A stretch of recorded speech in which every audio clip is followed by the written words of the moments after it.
day, everybody. Willard Bam Johnson once again here at the Willard Bam Johnson's Warriors Mindset. You know what this show is about? It's about tapping down inside your body, mind, and soul to be able to overcome all the obstacles that we face each and every day. We know we got COVID, but we got other things. We got anxiety, we got overwhelming stress. We just got so much going on. But when you dig down inside yourself and you let go, you let God, guess what we do? We overcome the obstacles and we flip the script for greatness. And that's what this show is about. It ain't about no negativity. It's about positivity. It's about solutions. And when you tune in and we work together, we can bring about those solutions in the world. I mean, and also we got to believe that anything's possible. And this show, once again, is a blessing that came from Mr. Jesse Bowen, but our guests, man, and we didn't have all kinds of people on this show. I mean, but the one person we have right now, Mr. Warren Hudlin, it's like, oh my God, man, how do I say that I don't think he realizes that through all my struggles, when I was homeless and going through things, entertainment can change you and help you get over an obstacle and make it to the next stage. And his movies, from House Party to Boomerang, just little things just to give you a glimmer of hope, and then to have them in my life as a friend, as an advisor. I mean, I'm just truly grateful, sir, and I'm honored that you on our show. For the world, can you give them an intro on who you are and give them a little bit about your greatness? Well, first of all, I thank you for your kind words, but also I think some of it is exaggeration, because what I've been trying to do is I've been in the film business. I made my very first film when I was still a student. This was back in 1974. I got some time in. Yes, sir. And back in those days, black film didn't exist. Yes, sir. And there was a film made by a person who became my mentor, Melvin Van Peebles. And it was like revolutionary. I said, wow, I need to consider this. And so then I began the journey to begin to finally use cinema and then later television to tell our story. Yes, I realized that unfortunately, our story was not being told, or it was being told in a way that made us look bad, made us less than.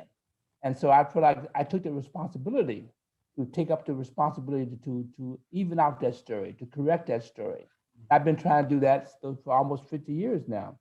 And in that process, what I discovered was that our story as people of color in this country is so dynamic, so exciting, and so entertaining that even though they had not been telling it, when I presented to them, they said, oh, yeah, we'll finance that.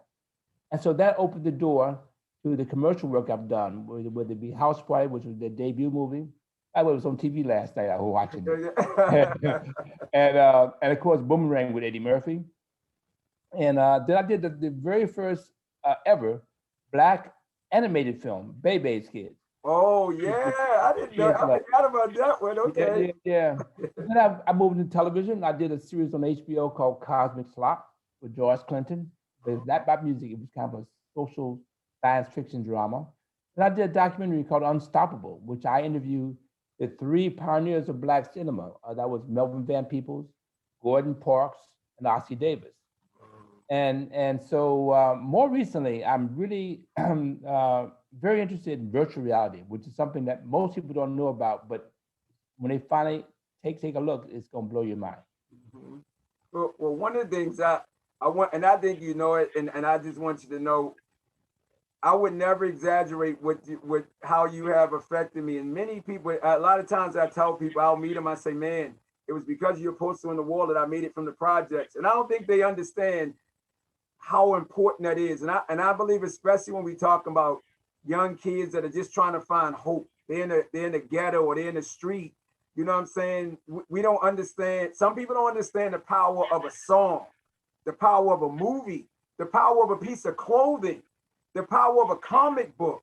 Those things on a spiritual vibration level can change a kid's life. And if they can get confirmations over and over that, oh, this can happen, this can be me, that's the power of entertainment. And to me, how important is for, I guess, those behind telling the story, for them to monitor and be conscious of what message they are putting out there to other people. You know, if I have any disappointment, the thing you just outlined, that consciousness, that awareness of that impact, not enough people focus on that. It's obvious to you, it's obvious to me. And so therefore we have to be very responsible with our storytelling. And oftentimes the glamour and the money in Hollywood is such that you lose sight of that responsibility. You just get the dollar. And you tell stories that are silly or stories that are dishonest. And that to me, I kind of judge very harshly. Fortunately, a couple of filmmakers who really do a great job. One came out last year, which I like to bring to everybody's attention, and one's coming out next month, which I want to bring to your attention. One that came out last year, interesting enough, is a black movie by a black man who's French. It's called Les Miserables. If you anybody who's watching has Amazon Prime, you can watch it. It's subtitled, but it's really amazing because the experience of black people struggle, contemporary struggle in France, the suburbs outside of Paris, the same as what's happening. In many ways, that story, Les Miserables, anticipated what we saw with George Floyd. It's all about the kind of police abuse in France. But the movie is coming out next week. I think it's February 12th or 13th, and this is going to be on the HBO Max. It's called Judas and the, and it's again, it's a document. Well, it's a historical, based on a historical person from my generation, a man named Fred Hampton. He was the founder of the Black Panther Party in Chicago, Illinois, and he was very influential on me. And for those who probably never heard that name before, I would suggest that you tune in and watch that story. He was an incredibly dynamic person. And the cast is fantastic, the people you know.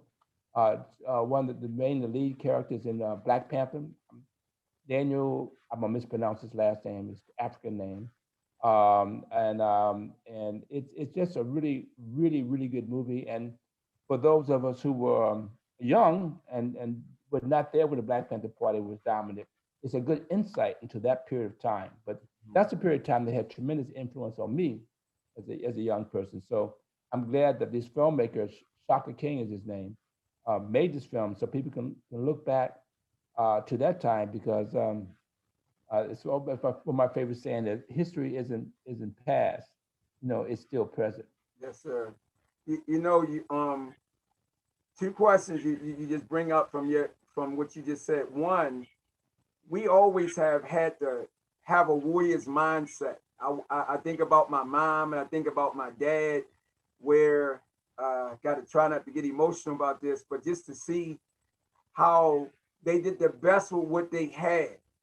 And some people might look at it as being, oh man, you should have had a better life. But without the life that they gave me, by having a warrior's mindset, they made sure we had what we needed. They didn't worry about blinging or whatever. They wanted to make sure that they can provide, warm food on the table, clothing on your back. As a people, and I mean, and we really need, I think people misinterpreted how we learn to adjust and flip the script and make the best of whatever we got. How would you describe that, sir, when you think of that level of being a warrior and committed to being your best? Well, it's interesting. I think there's a presumption that there's a correlation between the hand you dealt, where you grew up, the circumstances, that's going to determine your outcome. And many times it has an undue influence. But one of our greatest leaders of all time was Malcolm X. Mm-hmm. And Malcolm X, his mother was unfortunate, she was mentally ill. And that really traumatized. His father was murdered by the Ku Klux Klan when he was young. And he got into, in the early days, he was involved, in a lot of petty crime. But once he got involved with the Nation of Islam, he completely transformed his life. And then another point in his life, he decided to leave the Nation of Islam and move into another persona. But Malcolm X is a person, if you look at him on paper, he should have never done any of the things he did. Never. He had no possibility. But he had willpower, he had discipline, he had desire, and he had a raw intelligence that's able to analyze his experience and see possibilities. So all of us, being born, we get dealt a hand. Okay, hand may be a good hand, maybe a bad hand. But the real question is, how do you play your hand?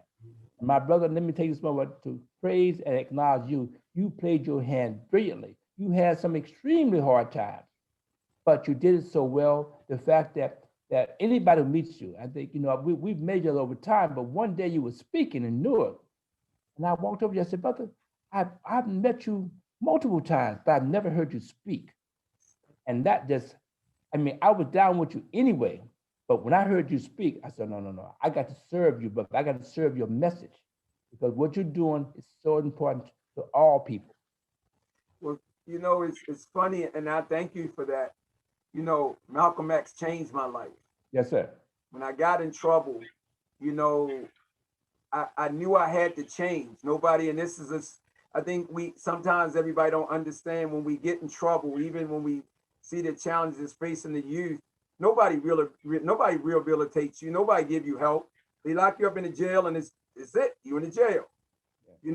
But once again, I guess that question that I was asking you, my mom and my dad prepared me for a better life.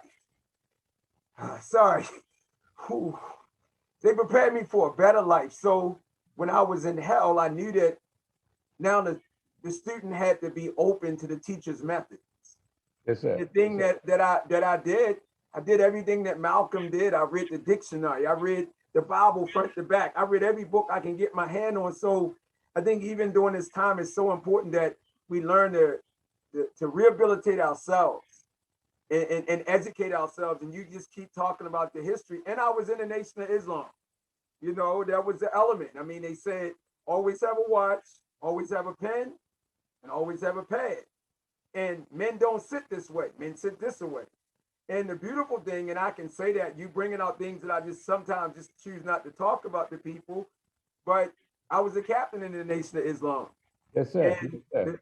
the beautiful thing about when I was locked up, wherever God was speaking, I was allowed to go to. It didn't matter if it was Christianity, whatever, because I don't believe that God has a label. We That's can right. go. He's everywhere. That's right. But I think what happened when I was a captain, they allowed me to speak about racial harmony because when I went to China, I was treated like I was a king in China. And I was like, hold up, but nobody never treated me like that. So why would I even want to talk like that? So I think it goes back to such understanding your history and have a broader perspective. We'll realize that once we know who we are, we can adapt to everybody and accept everybody because it doesn't take away who we are. And we're bigger than, we're kings and queens. I'm not, am I sounding right here, sir? I'm Let me sorry. tell you something. What you're talking about is a type of validation that comes from the spirit. It comes from within. It doesn't come from the outside. So it doesn't make a difference what the government says, even what your friends say. Is what you know from inside, and that's something you can taste, you can feel. Yes, And sir. nobody can say anything to you. They cannot discourage you. They cannot stop you. In fact, the document I mentioned before about Melvin Van Peebles and Gordon Parsons and Nelson Davis was called Unstoppable, because once you reach the zone of being unstoppable, outside figures, that's just the race you got to run. But it has nothing to do with your success, because as long as you are breathing, you in struggle. And if you ain't breathing, then okay, it's over. But until as long as I breathe, this goes on. And I remember you may know, I'm sure you know my one of my teachers was Lil John Davis. Yeah, okay, And yes, sir. yeah, and so we in class and time this is I came up in the 70s, Yes, sir. and Okay. and we had those safety punches. That came later. So we spar hard. And one day the guy come, bam, he dropped me, man. I was on the floor. I was hurt. And I'm just laying there. I didn't even get up. I was just hurt. He walked over to me. He said, let me ask you something. I'm looking up at him. He said, is your heart still beating? I said, yeah. He said, are you still breathing? I said, yeah. He said, didn't get up. And he was talking about the contest of comite, but it's about life. If your heart's still breathing and you're still breathing, you get up. You will get knocked down. That's not important. What's important is will you get up? And it applies to everything in your life. 9 times down, 10 times up. And we embrace that philosophy to be unstoppable. Yes, sir. And you study Tai Chi, and Yeah. I understand when it's funny, I can speak, I think people accept it now. I speak freely about things that happened to me because that was the greatest lessons that happened to me. I made the best of them. So that I learned that my greatest wealth is my story. Yes, sir. Yes, That's sir. more valuable than anything else that I own on the planet. Yes, So, sir. Yes, sir. uh, I think about when I got in trouble and I realized that, whoa, man, I'm claustrophobic. I can't handle being incarcerated. But what I realized is that, hold up, I've been alive in this place for more than a week. That means I have became one with the environment. And what my instructor was talking about the chi and flowing and being like water, it happened. It wasn't something that I thought about. I was like, man, I'm living this. So I'm in tune to how important is understanding that energy and allowing the energy to do for you what you cannot do for yourself. Yes, sir. Yes, sir. Well, let me just contextualize what I'm saying. I started martial art training in 1968. Okay. So I got a lot of years. And, and so what I would come to understand is that martial arts is a philosophical system. And so you have each art has a different philosophical underpinning. And the reason why these many years later I moved into Chinese martial arts, specifically Tai Chi, is that before the Japanese arts I studied, which I love, much respect. Please don't misunderstand anything I'm about to say. But it was adversity comes and I crush it, I break it, I beat it. It was fire against fire. And now when fire comes at me, now I put water on it. If you punch at me, I disappear. I mean, it's philosophical. It's a different way to respond to conflict. It doesn't mean that you surrender, Yes, sir. but you neutralize. And Tai Chi is neutralize, redirect, and repel. And so that whole neutral. So I'm constant. Every time I have a conflict now, it's so funny. I believe that you use your martial art in daily life. So it was debating with some movie executive, and they said something to me, and I knew in the past I'd been in a fight. I knew that's. But I said, why? And I just didn't resist. I just redirected the energy. And they kept trying to get me into a fight. I wasn't gonna give it. Because first of all, there was no win. They got the money, I'm trying to get the money. So fight for what? And so, but they were stunned that they couldn't get me to fight. And that is a Tai Chi principle. And each martial art has a principle. And sometimes you do need to fight. I mean, one of my really close friends is Sifo Carl Albright from 7-Star Praying Mantis. The Praying Mantis is a dangerous martial arts. I mean, a mantis would just eat you up. And so there are occasions when you need to do that, but you decide in terms of your personality, what works for you and what art works for you. And so when we look at martial arts, whatever style you pick, you have opportunity to understand what is the founding principle of that art. And if you understand the founding principle, then you apply it to your whole life. Just not something in the gym or in a ring or even on the street. What is the principle? I mean, it really disturbs me when people don't do that work.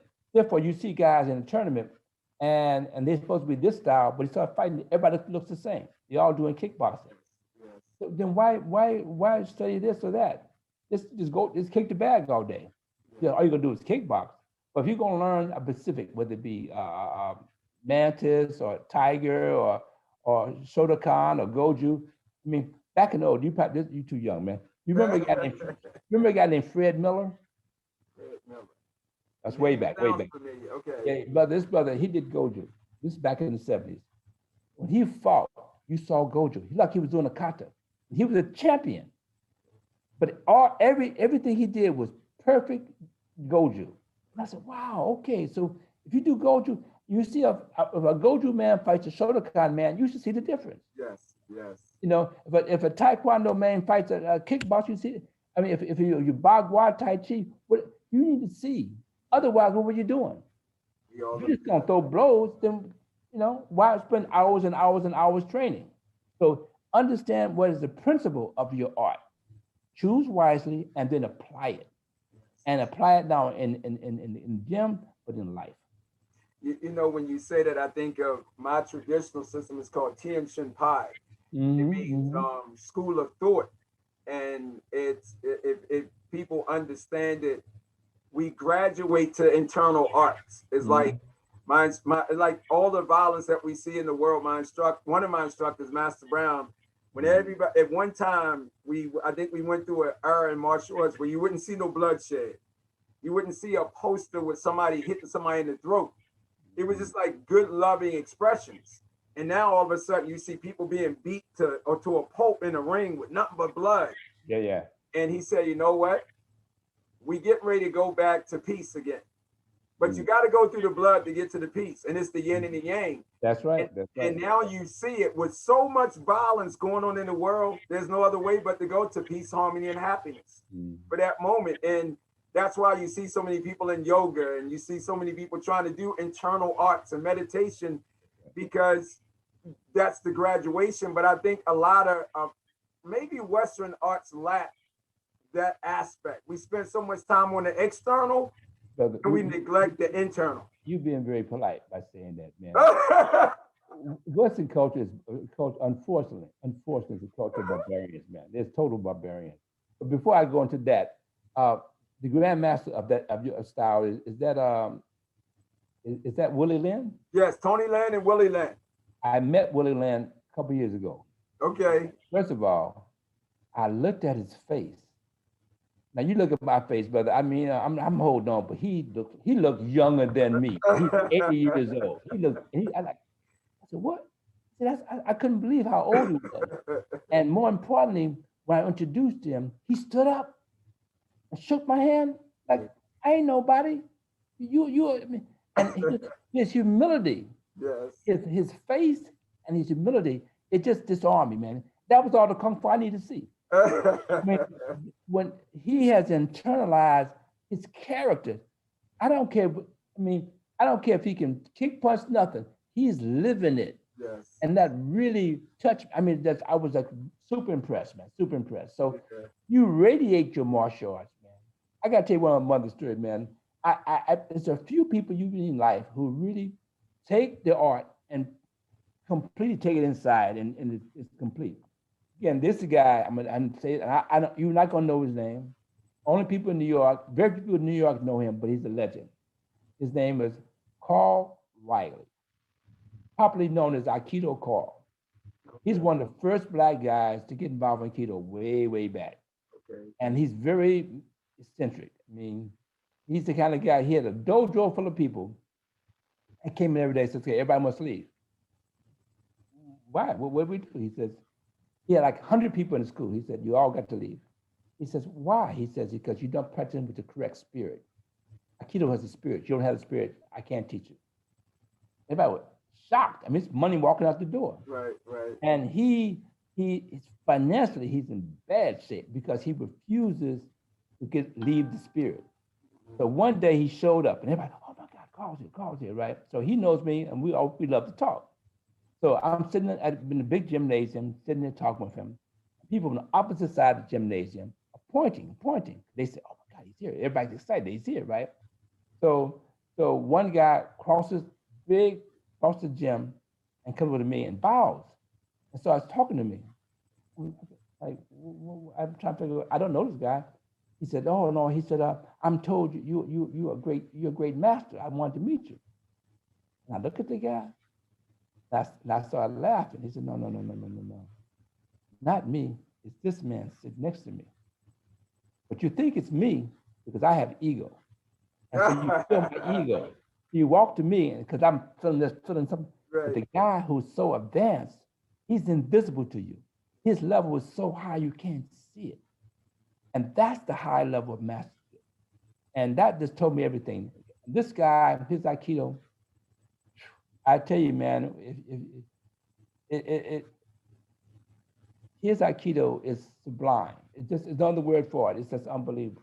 When you mention that, I think of, once again, my experience. And I always tell people, because everybody talk about killing and combat, and sometimes people don't think Kung Fu is effective. It's not the art that's effective, it's the individual that's effective. That's what I try to get people to understand. That's right. But I always tell people, and this is not being like trying to make a racial statement, but it's a real statement. A lot of times, I remember when I first ran my school, people used to come and they say, where's the teacher? I said, it's me. And they said, oh, well, where's the Chinese teacher? And I think a lot of people don't understand the depth of experience that we bring to the arts from our own struggles in those communities. And it's some devastating struggles when we learn to adapt our experiences to the art. But what the point I was trying to make, when I got locked up, I never got in one fight. And I was in a maximum security prison, and they allowed me to practice martial arts every day. You ain't supposed to practice martial arts at all in that situation. But I remember there was other men that told me when I would have these encounters, they would say, "Look, what do you want to do? Do you want to go home to your kids, or do you want more time?" And I would say, "I want to go home." They say, "Well, go apologize to that man."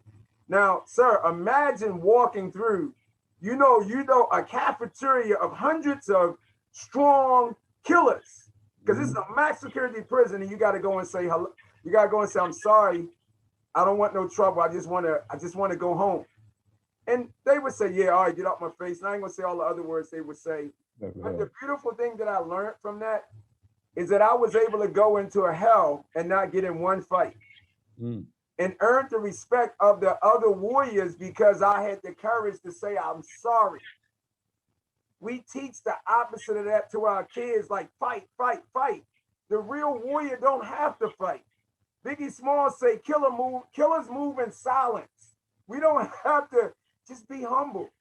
And how important is it? And you said that even in your business dealings, how important is it to just be like water, let it go. It'll turn out the way it needs to turn out, because once again, the Spirit's in charge. How important is that, once again, sir? But to take your story, man, to add another layer to that, there's the humbleness of a lion different from the humbleness of a lamb.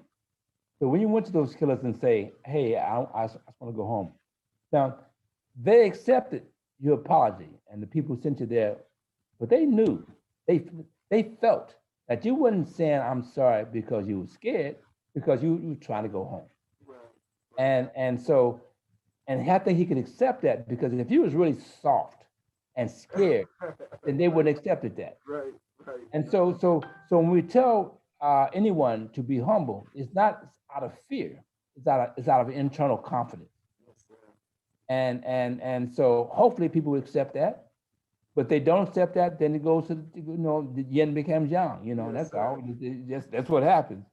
But strategically, we are challenged to understand these principles and put them in place. And everything is in the fight. I mean, it really literally should be that kind of brute combat, or even brute action. It's crude. It's the last level.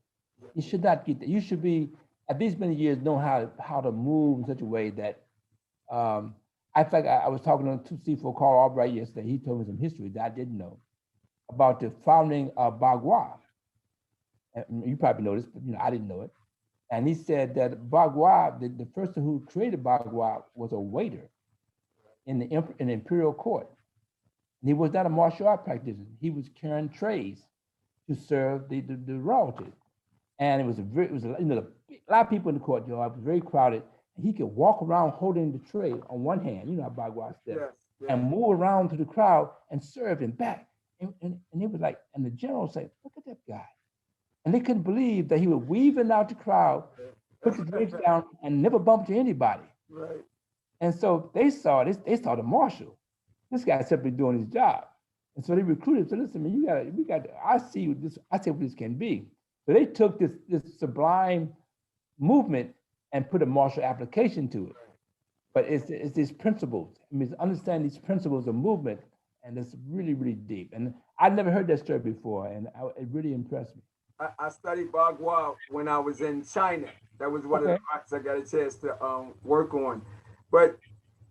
And this is like one of those entertainment questions here, because I believe there's a level of history about, especially martial arts and our urban connection, that most people haven't told. My ultimate quest is show how martial arts, and even Bruce Lee doing Five Fingers of Death, before Bruce Lee came, was Five Fingers of Death. Those movies, how they influence such a creative expression of youth. And I was one of them, along with the sounds and beats of the streets. which we now call hip hop. Those things without them things evolving. Still, when I tell people, no, martial arts and hip hop is all the same. It was all connected. People are like, no, how is that even possible? But you know more about that. How does those things parallel together? They were being developed at the same Yeah. time. Thank you, brother. I would say humbly that I heard hip hop for years before it was ever recorded. Yes, In fact, one of my funniest stories I want to tell you is when I first heard hip hop, it was on my block. Used to live in Harlem, and the guys they would run. They'd have the turntables, and they'd go up until they would pop the side of a light pole, as you can plug into the light pole. That's how you get your power. And they would okay, play the okay. record. And so I said, "Wow, I really like this." I said, what record is that? I would sneak up behind him and look over his shoulder and look at the record, right? That sounds good. So the next day I went to the record store and bought the record. And I put it on. I said, this is not what I heard. Then I realized they were scratching the record. They would take on the beats off the record. Okay. But the first time you hear it, man, this is a light shot, man. This is 79, 77, 79, 78, 79, early. And I used to go, man. I really became interested in hip hop. So I remember going to a roller skate rink, man, in Queens, and Kumo D was performing not on stage. He was on the floor like everybody else. I mean, I saw all the early guys before they were famous, Right. and so it became. And Russell Simmons, I knew Russell Simmons when he was still doing parties at the college and stuff. So I was there when the whole thing was created, and I was really fascinated by the social aspect of hip hop, which the people were fighting all the time. And he said, look here, let's battle on the mic rather than just the fist. Let's battle on the dance floor. Break dancing it was a way to take that energy, that male conflict, and transfer it into an artistic competition as opposed to somebody going home stabbed, cut, shot, broken this, broken that. And I think that that's the untold story of hip hop. And I'm currently a member of the advisory board of the Universal Hip Hop Museum that's being built in the Bronx. Okay. And one of the things I keep reminding myself, we need to tell that story that hip hop came out of civilizing urban conditions that put us against each other. Hip hop was something that grew out of the culture to make peace. Hip hop is the art of peace. And of course, it get off track because I really feel that my generation that made house party, hip hop was peace. It was having fun. And then in 1990, it took a turn. It became pathological. It became fratricide. Became anti-female. The whole bitches and hoes and killing all that. That's something I personally believe. This is me talking now. That corporate America saw that hip hop, specifically with Public Enemy, and I know the producers of those albums, Public Enemy, that level of consciousness was threatening to them. So they had to introduce another element to neutralize it, to reverse it. So Public Enemy was neutralized by NWA and Ice-T and everybody else began talking the violent stuff. But it wasn't that, man. There was a period first of fun, and then later consciousness. And corporate America said, no. We got the culture will either help make a community healthy or will destroy it. Hip hop was healthy, and then they flipped it, so it became destructive. And it's interesting because my story, when I was locked up, Kumo D, knowledge is king, poor righteous teachers, holy intellect, Yep. KRS-One, the blueprint of hip hop, That's right. Gangstar. These are the words that I manifest. That there we go again, where people don't understand. To a youth that was lost, it saved my life. Yes, sir. It's those elements, all those things once again. And I think that's why even this show and the things that you're doing and everything that we're doing, I believe it's my duty to pass it on to the next generation. Yes, sir. Yes, sir. I gotta awaken their minds. I mean, was it, all the things that music did for us. It's the kid that was on before you came on. We have this thing that we talking about. It's called 1 out of 100. 1% of the people control the wealth, but that 1 kid out of that 100 that can make it, that kid got to be strong, just like that 1% that can control the wealth. Yeah.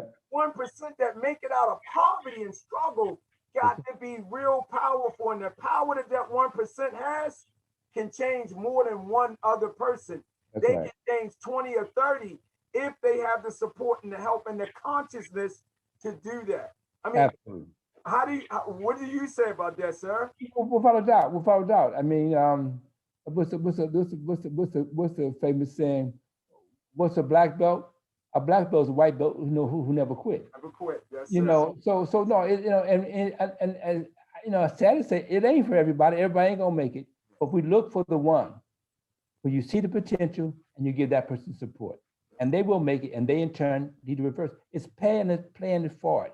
I've been so blessed, brother. I've had people like I mentioned, Melvin Peoples, but also Harry Belafonte, somebody who took a personal interest in me and that coached me and told me which way to go. And each of us, I think, have obligation to touch and pass it on, pay it forward. And we can always start with one. We can always start with one. And as long as that flame, so to speak, that's why in the Olympics, they carry the torch. And they try to take from this to that. And so if we do that, then we have done our responsibility. And we cannot be opposed. We will be opposed, but we cannot be stopped or deterred. Well, on my show, as we bringing this to a close, I just have one little request I want to ask you. Okay. And this is something that I want to say to the world, and they might see it and they might reject it, but this thing just like inspired me. The documentary that's on Netflix called Crack. I need to tell everybody that's listening to this, if you want to understand the insanity and the things that, because a lot of times when I talk about what I went through during that era, people are like, oh man, well, why would you do that? They don't understand that at that time, circumstances didn't give us nothing but a choice to do that. The documentary is so powerful, so powerful. Even to see the political reigns in the prison system, it's not just a bunch of kids trying to sell drugs. It's so much more to it than that. And that documentary, whoever put that together, sir, it grabbed me. It was so real. I know the producer and the director, the fantastic filmmakers Stanley Nelson and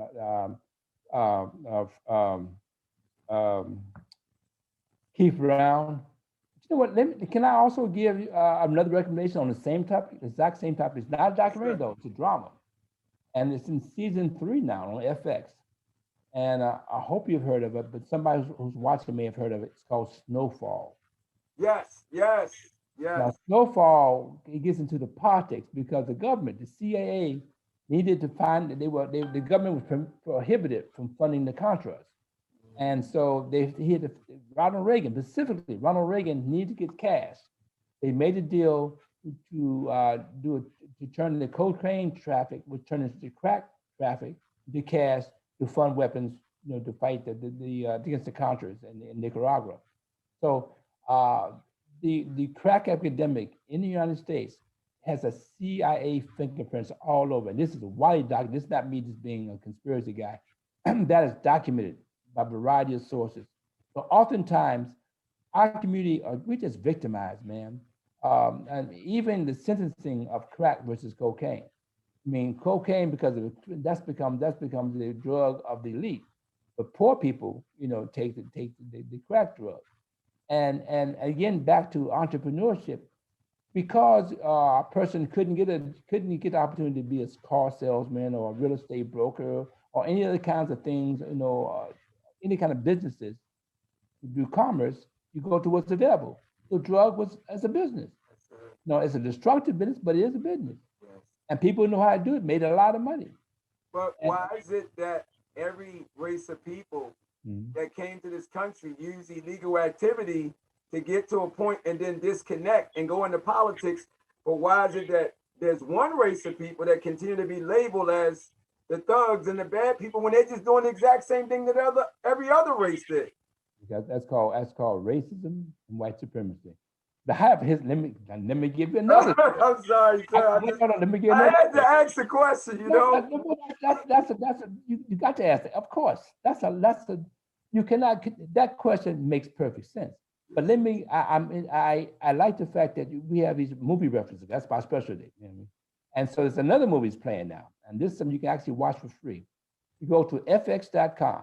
FX is, of course, a cable channel, and it's, it's season 4. Emphasize this: season 4 of it's called Fargo.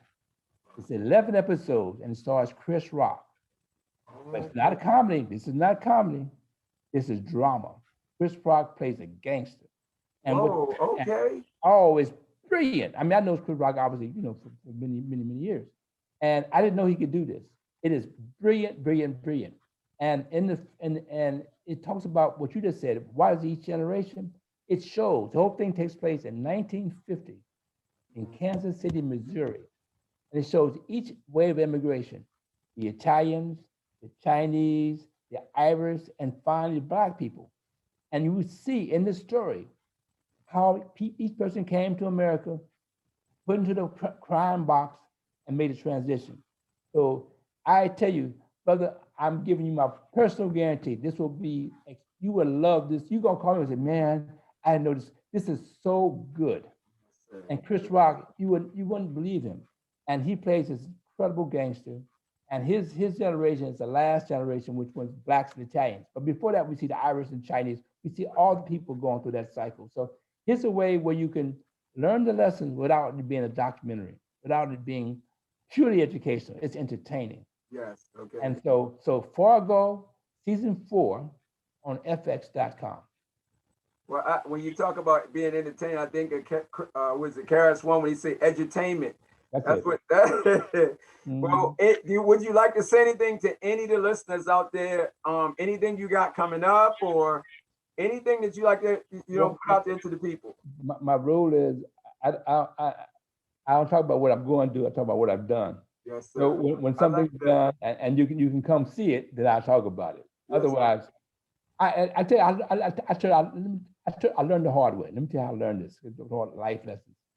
So years ago, I mean, back in 1990 something, I had became friends. Me and my brother became friends with George Clinton, Parliament Funkadelics. We were hardcore funketeers. And you from DC, Maryland, you know about funk, Yes, sir. And so we said, man, we want to make the mothership connection, man. Make a sci-fi. We were psyched. He said, okay, I'm with it. So we went to the Hollywood studio. So listen, man, he said, yeah, it's okay. We trust you. You did house parties, so we trust you. Here's the money. So I went back and said, okay, I got the money. He said, okay, well, let's get started. And then I got a call from the music department. I said, what's wrong? He says, well, before we start production, we got to make sure all the legal is clear with the music. And George has known him on the music. What are you talking about? He told me he did. I mean, he wrote it, he did it, he performed it. He said, no, he don't own it. And I said, what? Turns out, in the days when George was caught up in the drugs, he signed over, anybody who give him some drugs, he signed over the rights. Mm-hmm. And so I had millions of dollars, but millions of dollars. I was ready to go. And he didn't have it. And I was, man, if you could see my face, but I was, and then again, I understand when you get caught up, but that movie, so anyway, the reason I told you that story was, I had told you, I'm getting ready to do the P-Funk movie, and yeah, man, P-Funk, oh yeah. And then I said, no, I'm not going to do it. So that was my lesson. Talk about it after you. Because to this day, people say, what happened to P-Funk movie? I said, it's embarrassing. It's not my fault, but it's embarrassing. Talk about why something didn't happen, Yes, sir. That was my lesson. Well, you're my hero, and I say that from my heart and soul. And I say that to any kid out there, dreams do come true. I don't care how low you are. When you surrender and you allow God to guide you, God do for you what you can't do for yourself. And it's an honor, sir. It's always an honor when we get a chance to talk and you give me an interview. So thank you for this weekend. But brother, I tell you, let me come back with you, brother. Your talks, whether it be on the internet program or in person, you are so inspirational, man. It is, it's almost, it should, in many ways, man, you embarrass me because I need to be working harder. I've had more advantages than you. I need to be doing more. And so what if I see what you do? When each of us step forward and do more, that's good. My favorite expression is steel sharpens steel. So brother, you made it steel and you sharpened me. So I thank you. Thank you. That goes back to my mom. You know, Yes, sir. that's who it is. So thank you, sir. All right, brother. Sai Jin. Yes, sir. Yes, sir. Yes, sir. Stay strong. Whoa. Thank you, sir. All right now.